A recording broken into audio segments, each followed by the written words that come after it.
அது மாதிரி சொந்தம் அப்படின்னு சொன்னா ஒரு விஷயம் ஞாபகத்துக்கு வரும்ல. அது என்ன விஷயம் உனக்கு ஞாபகம்? கண்ணை மூடி கண்ணை திறந்தா சொந்தம்னா இதாட்டா ஞாபகத்துக்கு வருது அப்படின்னா என்ன ஞாபகம் வருது? எனக்கு அப்பெல்லாம் எதுவுமே ஞாபகமே வரலடா. ஏன்னா எனக்கு நல்லதும் பண்ணதில்லை, கெட்டதும் பண்ணது கிடையாது.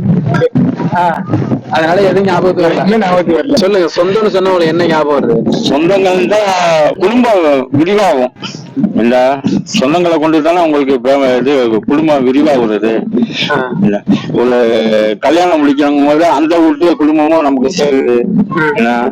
இது என்ன வச்சுக்கணும், நமக்கு குடும்பம் விரிவாகுது. இதுதான் நான் எதிர்பார்க்கிறேன். இல்ல நிறைய பேரு சொந்தனாலே வந்து கெடுதல் தான் பண்ணுவாங்க அப்படின்னு சொல்றாங்களா? சொந்தங்கள்ல நல்லவங்களும் இருக்கிறாங்க, ஏதோ 1-2 பேரும் இருக்கலாம். ஆனா சொந்தங்க கை தூக்குறவங்களும் இருக்கிறாங்க, கை தூக்கி விடுறவங்களும் இருக்கிறாங்க. ஏன்னா அதனால சொந்தம் வந்து ரொம்ப அவசியமானது. சொந்தம் இல்லைன்னா ஒண்ணும் பண்ண முடியாதுங்கிற அவசியமா. ஏன்னா ஒரு நல்லது கெட்டதுக்கு வந்து சொந்தம் தாங்க முன்னாடி நிற்கும். என்ன அதனால சொந்தத்தை நான் ரொம்ப